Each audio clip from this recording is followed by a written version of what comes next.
Ladies and gents, I fed you with bullshit last night, ladies and gentlemen. I fed you with bullshit last night, ladies and gentlemen. It hasn't gone to plan, ladies and gentlemen. It hasn't gone to plan. And the Lafayette were there and available, so I thought I'd just slip a 129 in on the Lafayette and do the Lafayette. And I'm going to get back to the Lafayette tonight. I can't I can't get putted on this bastard. Calm down, calm down, calm down. Calm down. Now then, I've missed the capacitor off. But basically I put it all back together, as you can see, but there's a cap there that goes between this ground here on the right to that, and I've missed him off, but he's only for isolation, but it don't make any difference. I've had him across and the problem is still the same. Come closer, come closer. Now I've got it all back together, and that's the second time I've put that PA in. Yes, the second time. I haven't cleaned it up yet again, but it's been in twice. So I've had it all screwed up and all looking nice and sexy in there, and then I pulled it back out again, just the final, because I thought the final was to blame. But ladies and gents, it doesn't work. It don't work, folks, it don't work. It's producing just short of 1 watt. And I've got serious amounts of amplification happening on driver. Driver seems to be working quite fine, and the final appears to be working quite fine. Well, there's something going on, I don't know what it is, I don't know what it is, I don't mind admitting to you, I don't know what it is. I don't mind. That's its TX at 0.9 of a watt, 0.900, you know. It's just short of 1 watt. On UK FM there. That's where I've got it anyway, but it doesn't really make much difference. Do you do it if I put you on high? Oh, you go even much lower on high. 0.3, 0.9, yeah. So it's really low on carrier. I'll whistle down mic and see what it does down mic.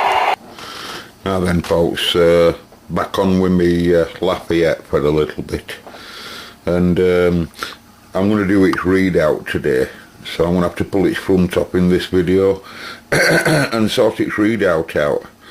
And in this case, it's a bit drastic-ish, because I'll have to pull the LED part of the readout out to change that, so I'll show you how I do them. And I'm going to clean it up in that area at the same time, okay?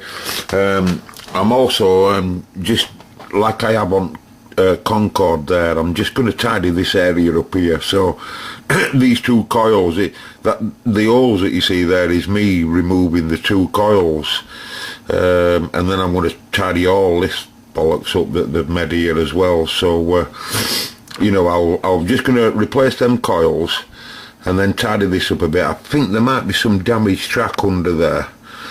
You know, it looks like there's some track missing there, and when I come to remove it, it's possible we're going to, you know, there should be some track, you see, at that side and at this side, and that's why they've left it so long.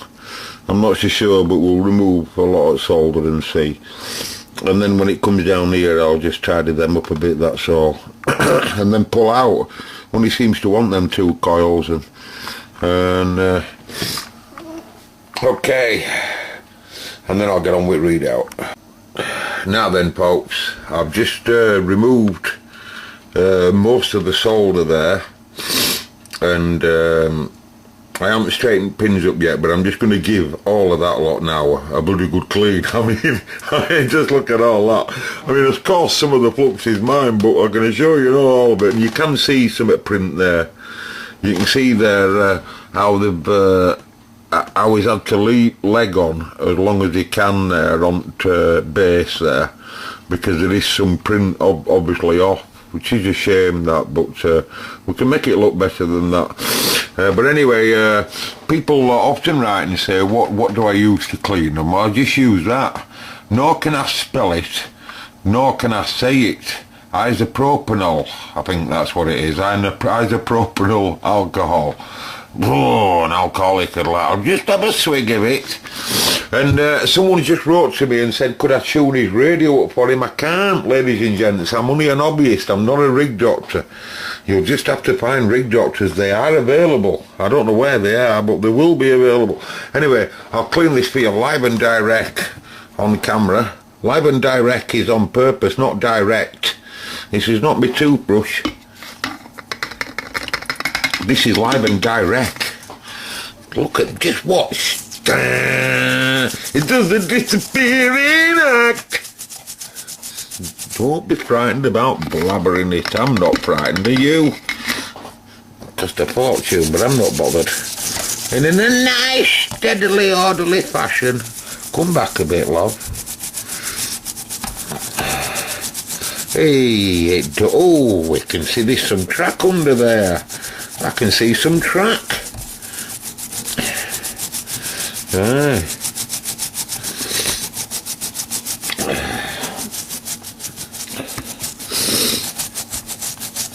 Oh, what?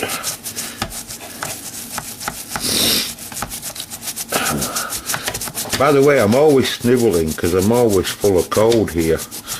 It's part of my condition. Always feels like I've got flu, but hey, I'm used to it.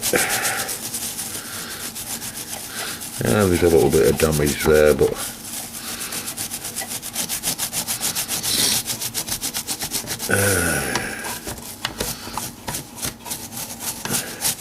you might as well wash your underpants at the same time as your vest.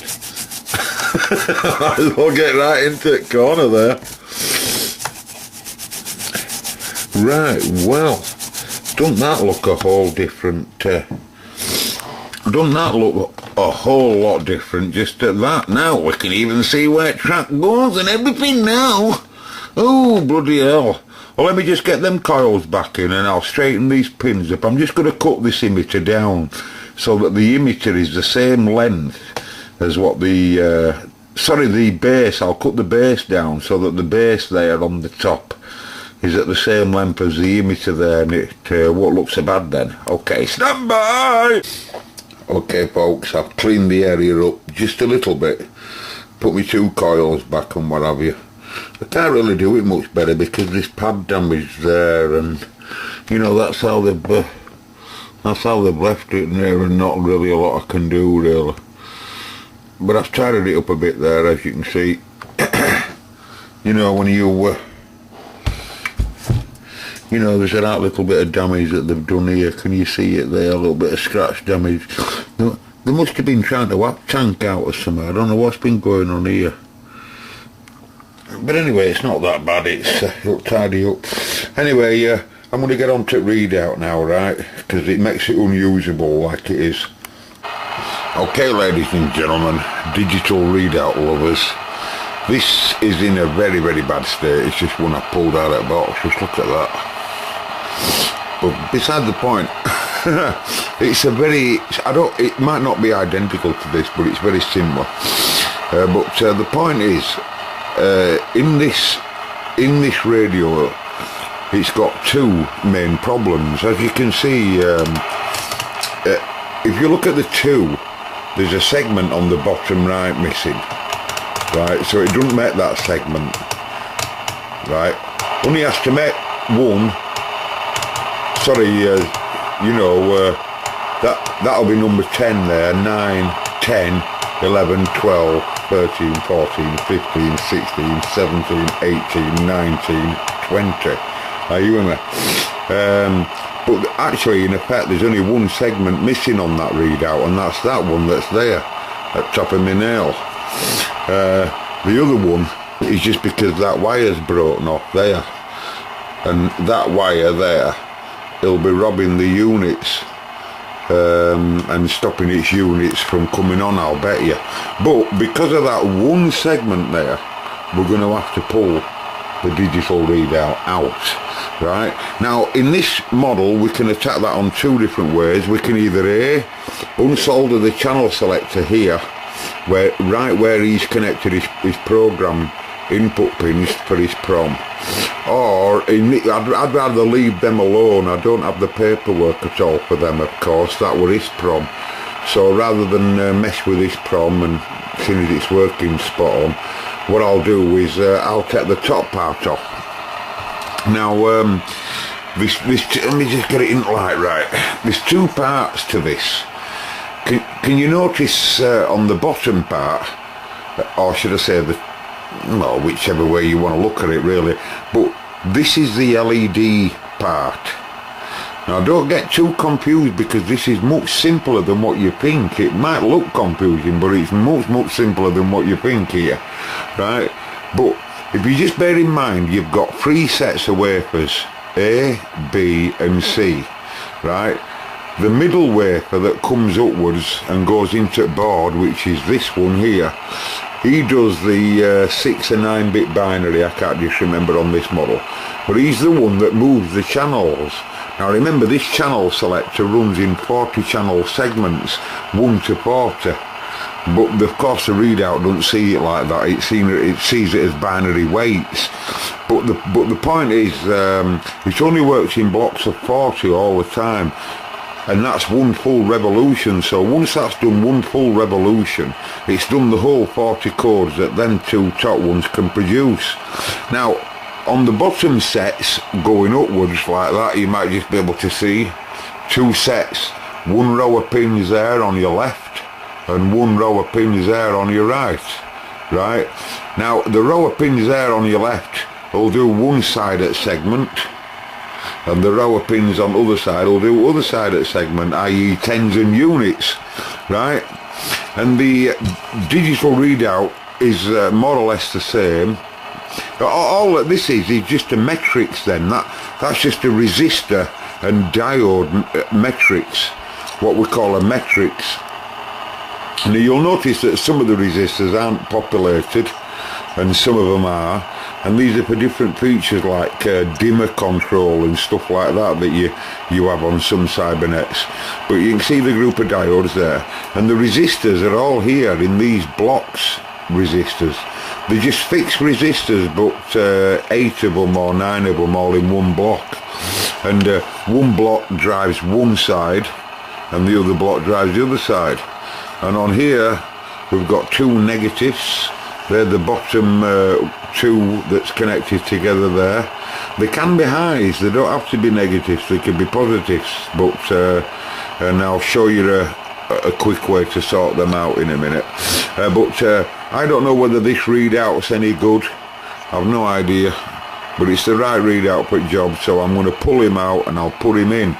But before I put him in, I'll show you the process. So like I say, I could go through all of that, but I don't want to disturb his wiring. Now if I couple this back up now, I'll just couple this back up, and because it must have broken off there, I'll bet you, and I'll show you that we can get the other side working. Hang on. Okay, just bearing the wire there a little bit, right, and touching it there to this one. Watch what you're doing. But I would have a working readout on channel 20 if it weren't for that segment there on the bottom left. It is your bottom left now. But still, like I say, it has to come out for that reason, right? So all I'm going to do now, if you think about this radio, right, it's an EEPROM radio, it's been prommed. So if I were to have this radio now, originally this radio would go to channel 73, for example, when it were on 19, when you go to high band, or channel 50 when it's on channel 10 high band, for example. It'll add 40 channels to the readout, and that's a lot of what them diodes are doing as well. They're making it so that you can count up to 80. Now the thing is, on this radio it would be better to have it just reading 40-40, i.e. because this has got 4 bands now as this radio, it's got low band. What they actually on here say are do. What they actually on here say do. The do. Low is low, mid is mid, high is high, and when you click that switch there, UK FM is produced. All reading 40 channels. That's how it wants to be anyway, I think. So we're going to do that, and because otherwise, you see, the prom gets woke up when it's in high band, and the high band's the only band that I'd need to make it go to channel 41 to 80. So if I make it do 41 to 80 on high band, we'd have a problem then of switching it back when prom were on. Otherwise they'd be on 73 when they were on 19, would they? Oh, I don't know what they'd be on. Yeah, there's something stupid anyway. So what I'll do, I'm going to unsolder all of these now, just these here, and these are the 2 sets of wafers I was telling you about there, and I'll unsolder them now. On some cases they can bend them over. These have never been taken off before on these, but can you see there, it looks like that second one, they've been bent over. Now they do that just to hold them in place, you see it there, just before they solder them, you see, because these have to be put upside down and then on a rack or whatever, you know, when they'll be going through. But they'll just want to hold the channel selector perfectly with it being heavy to the board before as it goes through bath. So they'll lock 2 pins down, or maybe more. Now they can be a bit of a swine them to pull up without scratching, but there's easy ways. Well, I'm hoping there is anyway, but they always have been before. But anyway, I'll get rid of all this rubbish, okay. And this is the ground connection, or it can be other way around. Let me just suss out how it is. Can't remember whether the positive working or negative. Hang on. Yeah, you see different models are different, folks. These are grounds. These are grounds on here, both of these. So if you wish to just blob them together and tie them to deck, and this to 12 volt positive, it can be on all the time with readout. Now the resistors that's in that block there are perfect, like for pulling voltage down to right voltage for LED, you see, so they can run 12 volts. So you know, that's how it is though. Okay, so anyway, I'll pull it out then, right? Now I've just pulled front off, folks, and that is not me undoing the knob, I can assure you. That's not me undoing the knob, folks. That is that was just how it with that. Now that's a bad thing on this model, because when that starts to move around too much, that shaft, all that selector moves around and it breaks these terminals here. It directly breaks them. They're very common for breaking, and then the losing channels then, you know, intermittently losing channels. It's a bad problem, is that. But anyway, we've got to get that readout there and get him out of there, okay. So anyway, I've got all the I've got all my solder off now on that side there. I'll just clean it up, and that'll allow me just to pop it up, right? And you'll see the pull down resistors, a bit more at diode metrics, of course, but these are just the block of pull down, you know, one is doing one side, one is doing the other.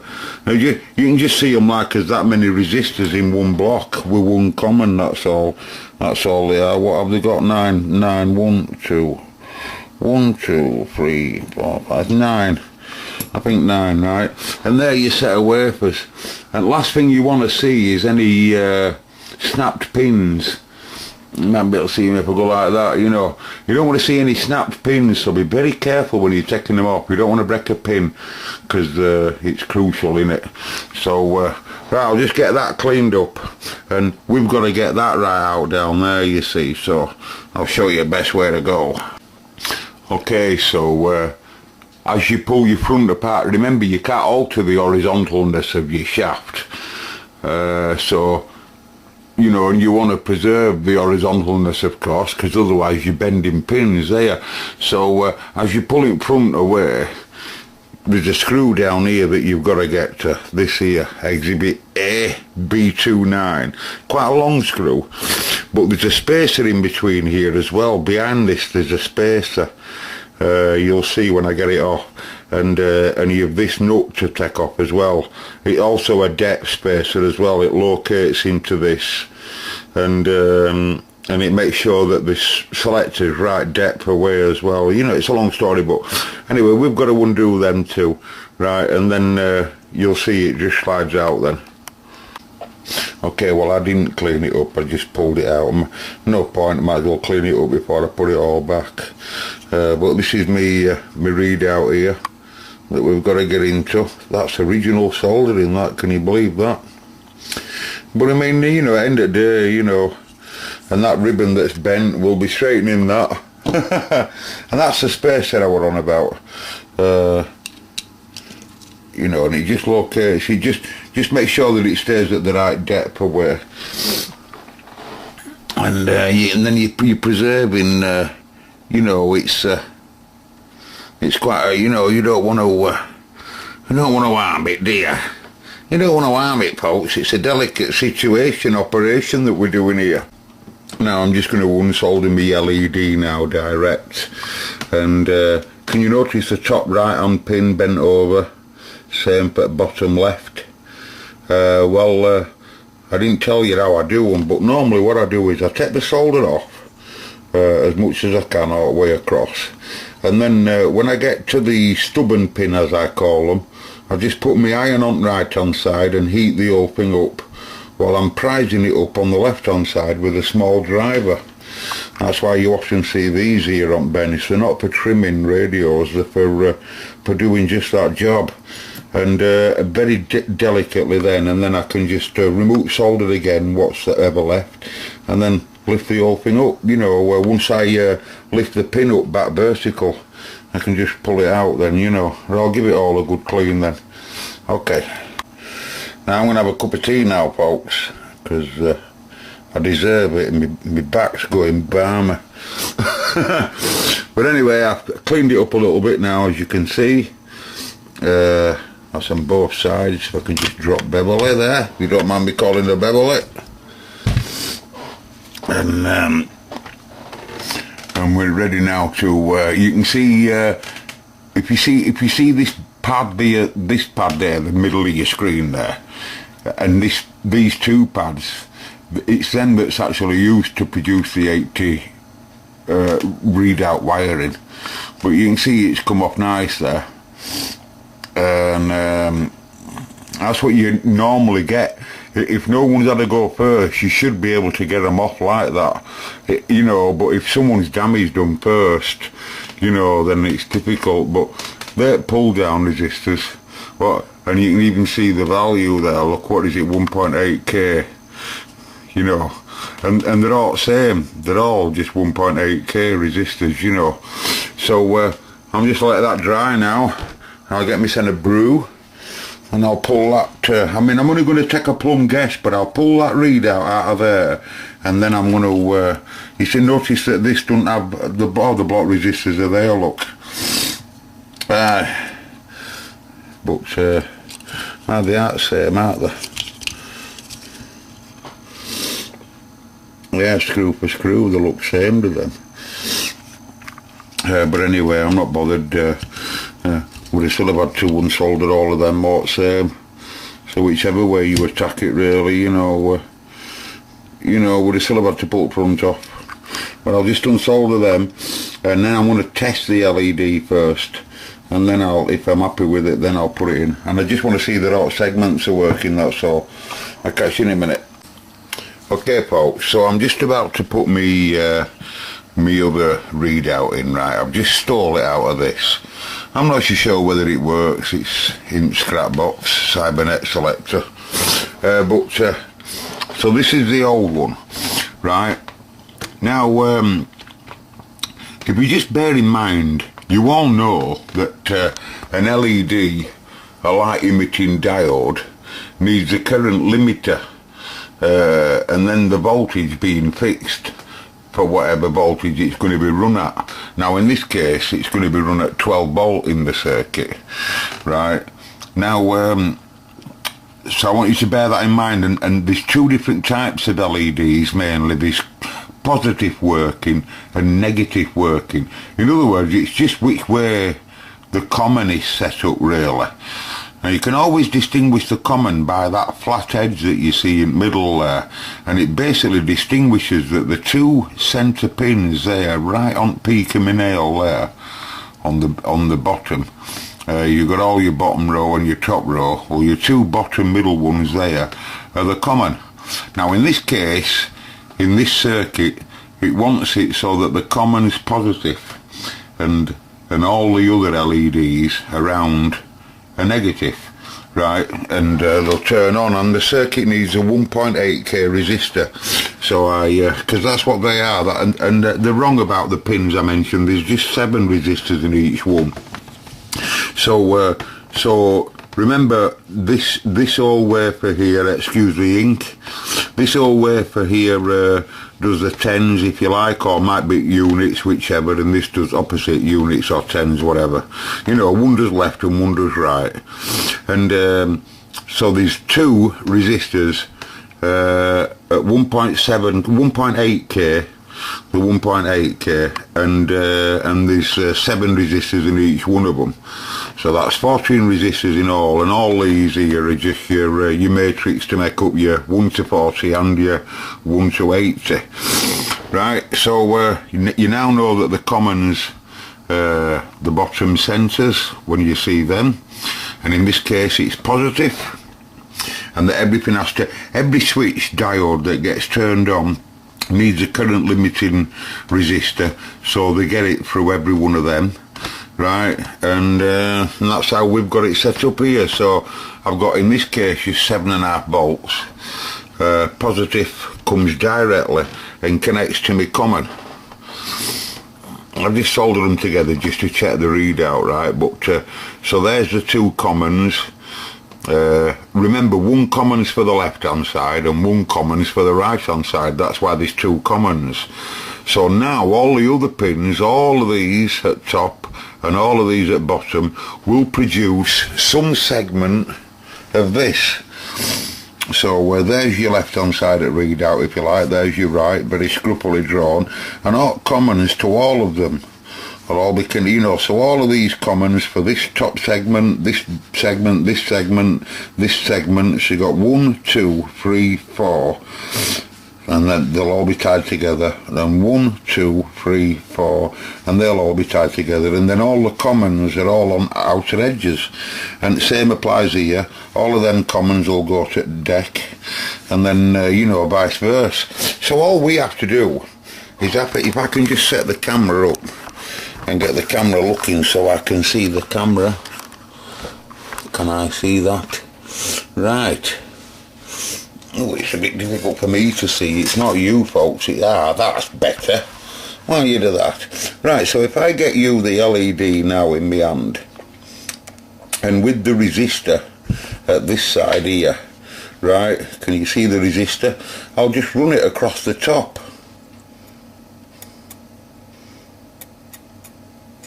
You can't see it, can you? Let me just hold it.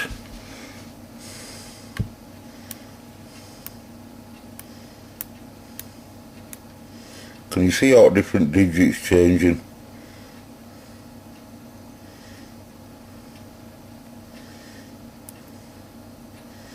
Let's have some of these bottom rows on.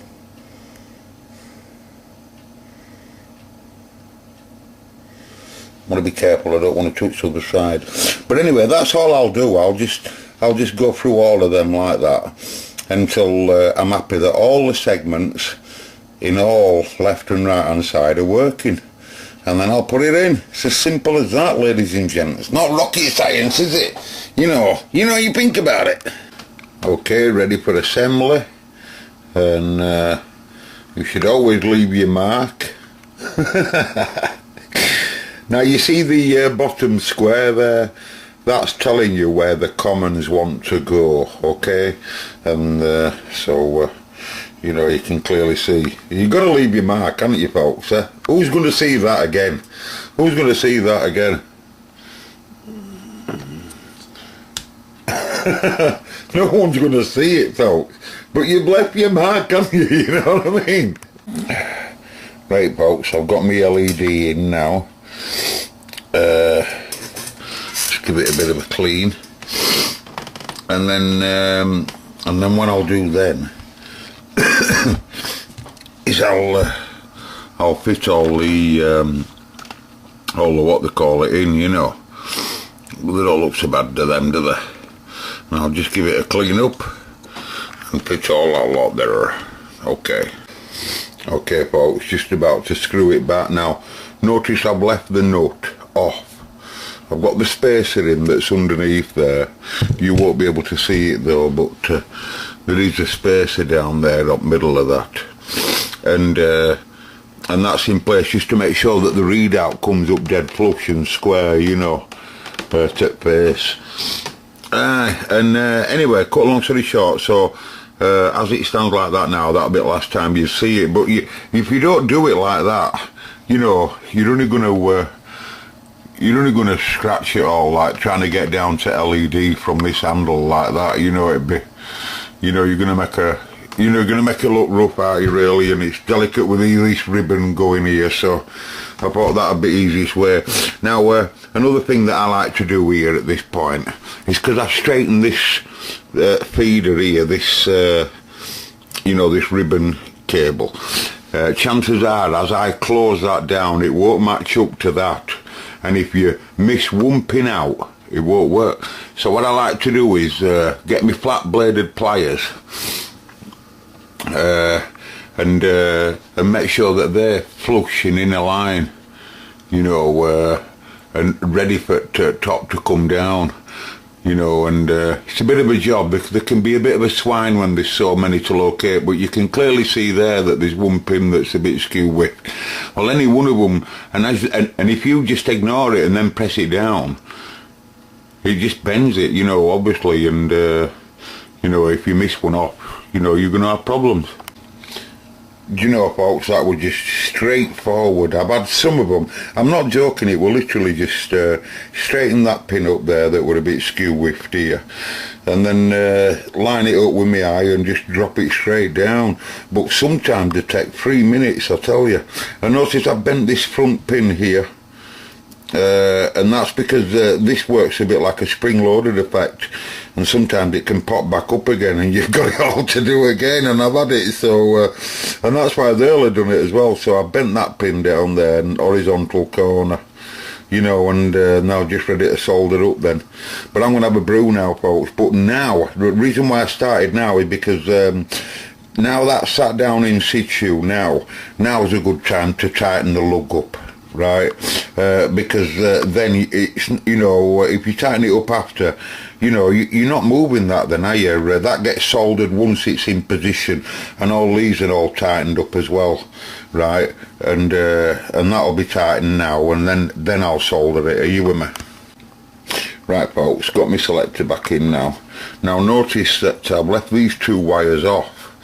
These two wires are the wires that used to command it, to tell it to go 40 channel readout and 80 channel readout, and we won't be using these no more, and it'll just keep to 40/40. So because of that, we can give that's a positive, continuous positive to the band, direct positive now to the common of the LEDs, and this negative now ties both of them blobs, if you like, together, making it now so that now it drives in a 40 channel state basically. But you can see I got it back in okay, and I've cleaned it up, of course. It looks cleaner, doesn't it, than what it did when manufacturers put it in. They didn't get rid of flux, and of course I've got power supply to do on this bloody article and all.